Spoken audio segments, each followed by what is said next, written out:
ছাত্ররা তো এখন সেক্স স্ক্যান্ডেলও বেরোতেছে, অর্থাৎ এই এখন ছাত্র আগামী আপনি খেয়াল ছাত্রদের রাখবেন স্ক্যান্ডাল বাইরে হবে না তো বাইরে হবে কি বড় বড় মানুষের, ওরা ইয়াং ওদেরই তো বাইরে হবে স্ক্যান্ডাল। আরে বড় মানুষেরও বেরোইছে, ফাঁসি হলো না কয়েকদিন আগে, প্রত্যেকটা জায়গায় তো আটকাইছে। না পারলে ছেড়ে দিক, না পারলে ছেড়ে দিক। হ্যাঁ সেটা তো ছাড়তেই পারে, সেটা তো ছাড়তেই পারে, সেইটাই করবে, সেইটাই করবে। এটা এনজিও না, এনজিও না, দেশ চালাতে না পারলে ছেড়ে দিক। ছাইরাই দিবে রে ভাই, ধরে রাখবে না, ছাইরাই দিবে, ধরে রাখবে না, চেষ্টাটা তো করতে হবে। এটা আপনার কাছে কানে কানে বলছে, কানে কানে না, প্রকাশ্যে কানে কানের কথা আমি শুনি না ভাই। না একটু জনাব আজাদ মজুমদার কাছে আসে। জনাব আজাদ মজুমদার, আমার কাছে মনে হয় কিন্তু যে ইউনূস গভর্নমেন্ট একটা খুবই, আমি কি বলবো, যে মানে এত বুদ্ধিমান গভর্নমেন্ট আর কখনো আসছে কিনা আমি জানি না, পুরোটা একটা চালাকিতে ভরা গভর্নমেন্ট। কেন আমি এই কথা বলতেছি, আপনি দেখেন যে বিএনপি নেতা ইশরাক হোসেনের মেয়র হওয়ার দাবিতে এখন আপনি দেখেন সাউথ ঢাকা সিটি কর্পোরেশন একটু অচল হয়ে রয়েছে, দীর্ঘদিন সরকার থেকে এটা ধোঁয়াশা রাখা হয়েছে।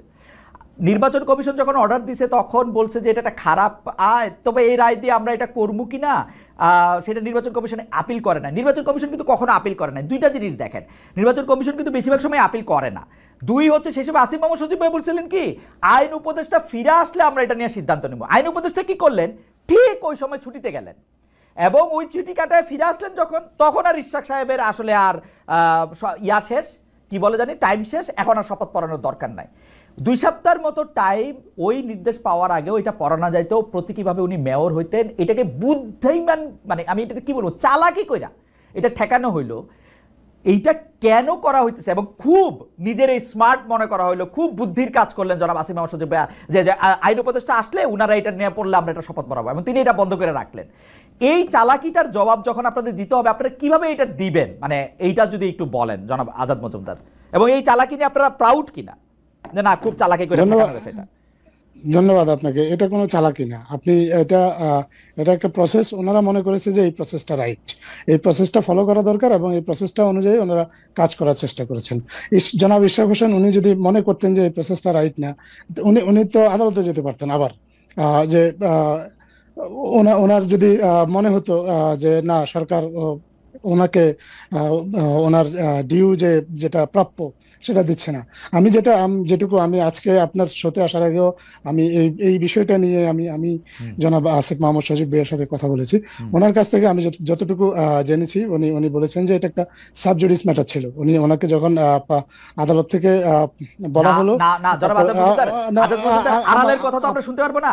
আসিফ মাহমুদ সজীব স্পষ্ট বলেছেন যে আমরা আইন উপদেষ্টার মতামত চেয়েছি, আদালতের সাবজুডিস ছিল না। সেটা আইন উপদেষ্টার মতামত উনি চাইতেই পারেন আদালতে, যখন কোনো একটা বিষয় কোন একটা আইন উপদেষ্টা ছুটিতে থাকলে আমাদের এখানে এসে বলছেন যে সে আদালতের এই রায়টা ভুল ছিল। আপনি কিন্তু আমাকে শেষ করতে দিন। জি জি প্লিজ শেষ করুন। আপনার যখন বিষয়টা সাবজুডিস ছিল, একটা বিষয় যখন সাবজুডিস থাকে তখন তো আইন উপদেষ্টারই মতামত চাইবে। এই বিষয়ে নিশ্চয়ই ক্রীড়া উপদেষ্টা বা অন্য কোনো সংস্কৃতি উপদেষ্টার মতামত চাইবে না। সো সাবজুডিস ম্যাটারে আইন উপদেষ্টার মতামত চাইবেন স্থানীয় সরকার উপদেষ্টা, এটা খুবই একটা স্বাভাবিক বিষয়।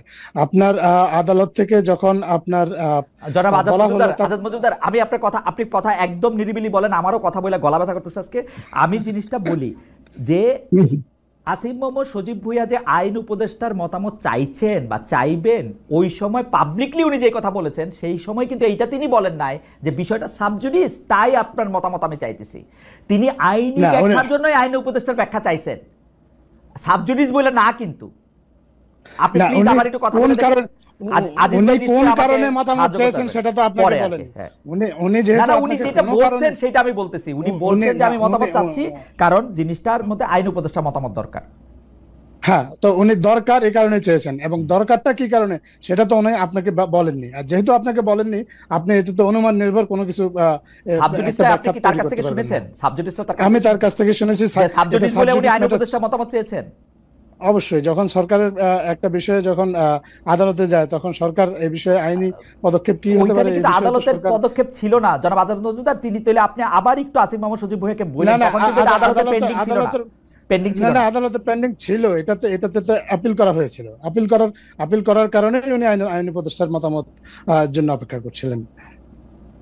তো আপনি বলতেছেন যে এটা সাবজুডিস বলে আইন উপদেষ্টা মতামতের জন্য অপেক্ষা করতেছিলেন, তারপরে যখন আইন উপদেষ্টা ফিরে আসলেন তখন আর বিষয়টা সাবজুডিস থাকলো না, তখন বিষয়টা হইলো যে শপথের বা মেয়াদ শেষ হয়ে গেছে, সেই জন্য আমরা শপথ পড়াবো না।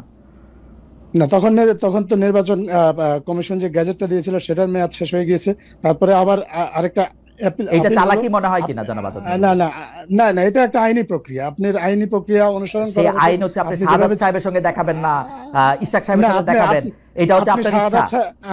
আমার ধারণা আপনাকে আরেকটু এই বিষয়ে গভীরে যাওয়া প্রয়োজন। শাহাদাত সাহেবের গভীরে যাইতে পারবো না, আপনি না না, অবশ্যই যাইতে হবে। যে বলেন যখন আলোচনা করবেন অবশ্যই আপনি শাহাদাত সাহেব এবং ইশাক সাহেবের বিষয়টা ভিন্ন।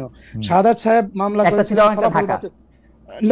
ফলাফল বাতিলের জন্য। উনি ওনার আগে যাকে জনাব রেজাউল করিম ওনাকে বিজয়ী ঘোষণা করা হয়েছিল, উনি এই ফলাফলটা বাতিল চেয়ে আদালতে আবেদন করেছিলেন। জনাব ইশরাক নির্বাচনটাই বাতিল করার আবেদন করেছিলেন। দুটো আবেদনই ছিল ভিন্ন। দুটো আবেদন ভিন্ন ভিন্ন আবেদনে ভিন্ন ভিন্ন রায় আসতে পারে। জনাব ইশরাকের রায় আমি দেখেছি, আপনারা এই উকিলি তর্ক করতেছেন যে আবেদন ভিন্ন, কিন্তু রায় আমি পড়ে দেখেছি সেই কোর্টের রায়ের মধ্যে ইশাককে ওইখানে বসানোর ব্যাপারে কোনো আপত্তি ছিল না, কোনো রকম ঝামেলাও ছিল না। কোর্টের আপনি জানেন যে কোর্টের অনেকগুলো লেয়ার আছে। আমি আপনাকে বলি না, অবশ্যই আসে যায়। আমি আপনাকে বলি না যায় না, আমি আপনাকে বলি কেন যায় না। আমি আপনাকে বলি যে বাংলাদেশের সর্বোচ্চ আদালত, বাংলাদেশের সর্বোচ্চ আদালত পঞ্চম সংশোধনী, দ্বাদশ সংশোধনীর মতো বড় বড় সংশোধনী বাতিল করেছিল কিসের আবেদনের প্রেক্ষিতে আপনি জানেন? মুন সিনেমা কার মালিকানা যাবে সেটার জন্য। মুন সিনেমা আমি এই বিষয়ে মুন সিনেমা হল বা পঞ্চদশ সংশোধনী এত বড়, সেই জন্য আমি বললাম আবেদনের বিষয়ের উপরে রায় নির্ভর করে না রে ভাই, আবেদনের বিষয়ের উপরে রায় নির্ভর করে না। না, কিন্তু আবেদনের একই পৃথক আবেদনে যদি একই ধরনের ফলাফল আসে, নাগরিকদের কারো মনে হয়তো প্রশ্ন আসতে পারে। আপনার কাছে যেরকম একরকম প্রশ্ন আসে, নাগরিকদের মনে হয়তো কোনো প্রশ্ন আসতে পারে। সে কারণে একটা রিট হয়েছিল। রিট করার অধিকার তো প্রত্যেকটা নাগরিকের আছে। আপনার এখন যখন রিট হয়েছে তখন রিটের মীমাংসা পর্যন্ত তো আপনাকে অপেক্ষা করতে হবে। সো আপনি একটা আইনি প্রক্রিয়াকে আপনি যখন চালাকি বলেন, তাহলে তো আর কেউ কখনো কোনো বিষয়ে আইনের আশ্রয় নিতে পারবে না, আইনের ব্যাখ্যাও চাইতে পারবে না। আইনের আপনি ঠিকই বলছেন, আমার মনে আপনি ঠিকই বলছেন, যেহেতু এটা আইনের ব্যাপার ছিল বলে আপনারা ভিউ নিছেন এবং এটা বলছেন, সেটার মধ্যে কোনো চালাকি ছিল না, সেই কথা আমি মেনে নিলাম। আমার মনে হয় যে তাহলে ঠিকই আছে। জনাব ইশাক হোসেন এটা এখন যেটা করতেছেন সেটা অন্যায় করতেছেন, ঠিক করতেছেন না, এবং তাকেও আসলে আইন কানুনের এই ব্যাপারগুলি বোঝা উচিত। আমি এই ব্যাপারে একটু জনাব আজিজ আপনার একটু মন্তব্য শুনতে চাইবো ছোট করে। স্পষ্ট বলেছেন যে এটা আসলে আইনি প্রক্রিয়া ছিল, তারা কোন আইনের বাধ্যয় ঘটান নাই। আমি খালেদ আপনার কথাই আমি একমত। এটা সরকারের অযোগ্যতা, সরকার এই সমস্যা তৈরি করেছে, সরকার চালাকি করেছে। কারণ হচ্ছে সুপ্রিম কোর্টের রায়, সেটা ইলেকশন কমিশন প্রজ্ঞাপন দিয়ে দিছে, এলজিআইডি মিনিস্ট্রি ওথ পড়াবে, ওথটা বাকি ছিল। হ্যাঁ, সেটার ব্যাপারে এমন ভাবে আজিজ ভাই, এমন ভাবে আপনি বলতেছেন ওথটা বাকি, যেন ওথটা কিছুই না। ওথটা যে একটা কিছু, সেইটার জন্যই তো ওথ না হলে কেউ মেয়র হইতে পারে না, এই প্রভিশনটা রাখা হয়েছে। আচ্ছা ঠিক আছে, রাখা হয়েছে। আপনি সরকার, আপনি সরকার, আমি চালাকি করি। আমি প্রেসিডেন্ট, রাষ্ট্রপতি ওই ওথ অনুষ্ঠানে, অন্তর্বর্তীকালীন সরকারের ওথ অনুষ্ঠানে ছিলাম। সেখানে তো ওথ নিয়েছে এই চুপ্পু সাহেবের কাছে যে সংবিধান সম্মত রাখার, সংবিধান সম্মত রাখার জন্য ওথ নিয়েছে। সেই সংবিধান সংস্কার করে কিভাবে? এদের কি কথা বলেন? আমি ওথ নিয়েছি, আমি এই ঘর ঠিক রাখবো, আমি ঘর রং করতে পারবো না, জানালা একটা লাগাইতে পারবো না। না না না, আপনি মালিক হলে পারবেন, আপনি পারবেন না। এটা নির্বাচিত, আমি তো জনগণের রিপ্রেজেন্টেশন করতেছি। জনগণের রিপ্রেজেন্টেটিভ, এটা আপনি বলতে পারেন, কিন্তু আমি কথা হচ্ছে এইরকম একটা গণ অভ্যুত্থানের পরে একটা সরকার ক্ষমতা আসলো, আপনি তার রিপ্রেজেন্টেটিভ গভর্নমেন্ট করবেন না? বাংলাদেশের বর্তমান সংবিধান অনুসারে রিপ্রেজেন্টেশনের বাইরে একদিনও কেউ থাকতে পারে না রে ভাই, তারা তো আপনি শোনেন, আমার চাইতে আইনের জ্ঞান আপনার কাছে বেশি আছে। আমি আপনাকে প্রশ্ন করি, আপনার ডক্টর মোহাম্মদ ইউনূস, তিনি 6 মাসের জেল ছিল, তার বিরুদ্ধে দুর্নীতির মামলা ছিল, তিনি কি নৈতিক কারণে সরকার প্রধান হতে পারে? তার বিরুদ্ধে খুব প্রাথমিক অবস্থা, তার ওনার যে কোর্টে মামলা ছিল তার উপরে আরো 3টা কোর্ট আছে ভাই। এরকম মামলা আমার আপনার বিরুদ্ধেও থাকতে পারে। আজাদ সাহেব মামলা দিয়ে দিলে আপনার নামে মামলা হয়ে যাবে না। শেষ করি, সেই কেসগুলোতে উনি নড়েন নাই, সেই কেসগুলো এক্সিকিউটিভ অর্ডারে খালাস করে দিয়েছে।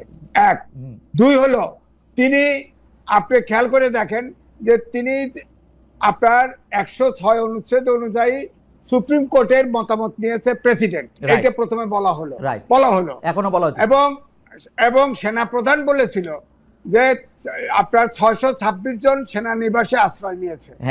আমি নিজে বলেছি যে অন্তর্বর্তীকালীন সরকার কেন সেনাপ্রধানকে জিজ্ঞেস করে না 626 জন গেল কোথায়?